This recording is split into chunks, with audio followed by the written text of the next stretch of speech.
Hello dear students.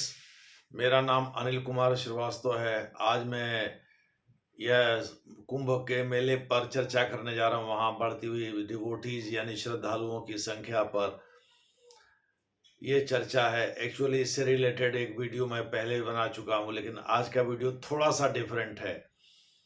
वह यह है कि विरोधी दलों में विशेष करके उत्तर प्रदेश के पूर्व मुख्यमंत्री और समाजवादी पार्टी के लीडर अखिलेश यादव को यह क्या हो गया है कि वो बार बार सनातन धर्म या कुंभ मेले में आने वाले श्रद्धालुओं की संख्या को लेकर अनाप शनाप बक रहे हैं, उल्टी पलटी टिप्पणी कर रहे हैं। मुस्लिम वोटों के लिए क्या कोई इतना पागल हो सकता है कि वह श्रद्धालुओं की संख्या पर उल्टी पलटी टिप्पणी करे? अरे भाई, जब आपने ऑफिशियल आंकड़ा जारी किया था 2013 में, जब आप वहां के मुख्यमंत्री थे उत्तर प्रदेश के, तो आपने 13 करोड़ का फिगर जारी किया था। तो उस समय आपने 13 या 14 करोड़ जो भी आपके फिगर थे, तो उससे ज़्यादा ही होंगे, चूंकि यह महाकुंभ है और 144 साल बाद यह संयोग बन रहा है। अभी तक 7 करोड़ से अधिक लोग इसमें स्नान कर चुके हैं। तो जाहिर है कि इसमें अगर उसके दोगुने भी आते हैं तो भी 25-26 करोड़ हो ही जाएंगे। और सब लोग एक साथ रुकते थोड़े ही हैं, आते हैं, डुबकी लगाते हैं और चले जाते हैं। अब ऐसे यादव साहब, जो कि इलाहाबाद यूनिवर्सिटी में मीडिया प्रभारी विभाग में सीनियर फैकल्टी हैं, उनका कहना है कि भाई, अगर 40-50 लाख जनसंख्या जो इलाहाबाद की है वही चले जाए एक बार में संगम में, तो वहां कोहराम मच जाएगा, यानी सबको रुकवाने के लिए दिक्कत हो जाएगी। दरअसल रुकवाना वहां थोड़े ही है, सब लोग वहां थोड़े ही रुकते हैं, आते हैं, डुबकी लगाते हैं और चले जाते हैं। सब ना कल्पवास करते हैं, कल्पवास भी तो 1.25 लाख लोग ही करीब कर रहे हैं। और वहाँ तमाम जो टॉयलेट वगैरह बने उनकी संख्या 1.5 लाख के करीब है। तो सब लोग एक साथ ही थोड़े है कि रुकते हैं, एक ही टाइम पर आते हैं, अलग अलग टाइम पर आते हैं, डुबकी लगाते हैं और चले जाते हैं, रुकते थोड़े ही हैं। तो वहाँ के, अगर हम आलोक शर्मा जो कि वहाँ के आईजी हैं और देवेश चतुर्वेदी जो वहाँ के कमिश्नर हैं, इन दोनों के एस्टिमेट पर विचार करें तो भी करोड़ों की संख्या होती है श्रद्धालुओं की। और ये करोड़ भी कम नहीं है। तो 13 करोड़ अगर आपने फिगर जारी किया था तो उससे तो ज्यादा ही होंगे। इसमें इतना सोचने वाली बात क्या है? उस बार तो भगदड़ मच गई थी रेलवे स्टेशन पर, कई लोग मर भी गए थे।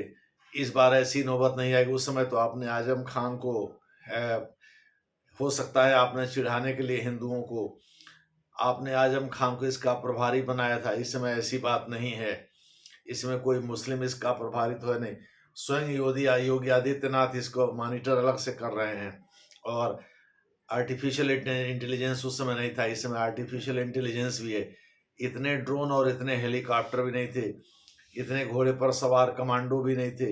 एनएसजी कमांडो और रैपिड एक्शन फोर्स यानी आरएएफ के जवान भी इतनी संख्या में तैनात नहीं थे जितने इस बार हैं।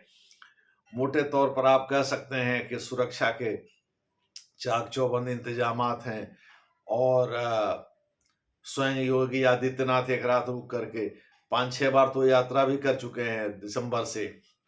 एक रात रुक करके वहां इसका जायजा लिए, खुद घूम करके चीजों को देखे। और इस समय उनकी सरकार है, केंद्र में भी बीजेपी की सरकार है। मोटे तौर पर आप कह सकते हैं कि संगम में जो भी व्यवस्था है वो उच्च है और करोड़ों की संख्या में डिवोटी जाएंगे, इसमें कोई दो राय नहीं। अब इनकी संख्या को लेकर के डिस्प्यूट हो सकता है। आपको बताए थे क्या क्या मेथड अपनाए जा रहे हैं। देवेश चतुर्वेदी ने ये कहा कि भाई, अगर हम सड़क की भीड़ को देखें, उसी को आधार बनाएं, तो पर स्क्वायर मीटर यानी 1.5 स्क्वायर मीटर में एक आदमी को अगर हम रखें तो भी यह संख्या करीब 10 करोड़ के करीब पहुंचती है। 10 करोड़ लोग तो वो हैं जो पैदल केवल सड़क मार्ग से जाएंगे। उसके अलावे तमाम लोग रजिस्ट्रेशन करा के, तमाम विदेशी हैं, तमाम लोग सीधे चले आएंगे, तमाम लोग अपनी गाड़ियों से आएंगे, गाड़ी पार्क करेंगे और उसके बाद से हो जाएंगे। तो इस प्रकार से यह संख्या और बढ़ भी सकती है, बहुत ज्यादा हो सकती है। यानी किसी भी तरह से ये करोड़ों की संख्या तो है, 13 करोड़ से ज्यादा तो होंगे ही। तो इस प्रकार से बिना मतलब अखिलेश यादव बक बक कर रहे हैं। मुस्लिम वोटों के लिए इतना ज्यादा गिर सकते हैं क्या? 9 में से 7 वो उपचुनाव भी हार गए हैं, मिल्कीपुर भी लगता है हार ही जाएंगे। ऐसी दशा में बिना मतलब बकबक करने से हिंदू वोटों का एलियनेशन होगा और कभी वो पीडीए उनका साकार नहीं हो पाएगा। जो पीडीए का नारा वो देते रहते हैं वो कभी भी साकार नहीं हो पाएगा। मोटे तौर पर हिंदू उनसे एलियनेट हो जाएगा एक बार, तो फिर उनका सपना हमेशा हमेशा के लिए चकनाचूर हो जाएगा उत्तर प्रदेश में वापसी का, और लेकर के झुंझुनाई बजाते रहेंगे। इस बार तो झूठ का पुलिंदा खड़ा करके 37 सीटें जीत गए हैं उत्तर प्रदेश में, 6 सीटें अपने सहयोगी कांग्रेस को जिता दिए हैं। लेकिन ये लंबे समय तक तो कायम रह नहीं सकता। योगी आदित्यनाथ इस कुंभ के माध्यम से बहुत लोकप्रिय नेता बन गए हैं। इसका मैनेजमेंट बहुत ही तगड़ा रहा है। इस पर तमाम विदेशी अध्ययन भी कर रहे हैं। इसमें तमाम तरह के बाबा लोग आए हैं, वो उनको भी आश्चर्य हो रहा है व्यवस्था देख करके। राकेश टिकैत जो कि एंटी बीजेपी प्लैंक लेकर चलते हैं, वो भी इसमें डुबकी लगाए हैं और इसकी तारीफ किए हैं, और ये बयान भी उन लोगों से दिलवा रहे हैं जिन लोगों का इस माघ मेला से कोई लेना देना नहीं है। दूसरे शब्दों में अफजाल अंसारी जो कि समाजवादी पार्टी के सांसद हैं गाजीपुर से, उनका इस मेला से क्या लेना देना है। उनसे ये बयान दिलवा रहे हैं कि भाई आप हरिद्वार का जिक्र करिए जहां हमने जाकर डुबकी लगाया, गंगा शुद्ध है वहां, यहाँ तो कचरा भरा हुआ है। तो कभी खाली पोल दिखा करके, कभी कुछ दिखा कर, कभी कुछ दिखा करके, कभी गाड़ी खाली आ रही है गोरखपुर से, कभी कहीं कुछ, कभी कहीं कुछ। ये योगी आदित्यनाथ के पीछे पड़े हैं और हिंदुओं का अपमान कर रहे हैं। इससे हिंदू एलियनेट होता जा रहा है। कुंभ मेले में जाति का कोई बंधन तो है नहीं। मोटे तौर पर जब आप जब चीफ मिनिस्टर थे तब भी एक कुंभ लगा था। ये तो महाकुंभ है। ये तो 144 साल बाद इस तरह का संयोग बना है। 12 साल बाद वैसे कुंभ है तो कुंभ ही, लेकिन इसको महाकुंभ नाम दिया गया है।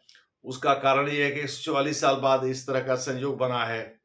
तो आपके समय में महाकुंभ या आपके समय में एक कुंभ लगा था, उसके बाद एक अर्ध कुंभ लगा योगी आदित्यनाथ के समय, और फिर ये एक महाकुंभ लगा है। मोटे तौर पर कुंभ 12 साल बाद आता है, अर्ध कुंभ 6 साल बाद आता है। तो 29 जनवरी को काफी भीड़ रहने की संभावना। अभी तक तो 7 करोड़ से ऊपर लोग डुबकी लगा चुके हैं। मौनी अमावस्या के दिन और भी लोग डुबकी लगाएंगे, ऐसा अनुमान प्रशासन जता रहा है। तो आप जो बिना मतलब इस पर टिप्पणी कर रहे हैं, यानी योगी आदित्यनाथ की इमेज को चौपट करने के चक्कर में आप अपनी इमेज चौपट करते जा रहे हैं। जो वापसी की आपसे उम्मीद थी वो भी धूल धूसरित होती जा रही है। यानी 2027 के पिच पर, राजनीतिक पिच पर लगता है बढ़िया बैटिंग योगी आदित्यनाथ ही कर पाएंगे, आप नहीं कर पाएंगे।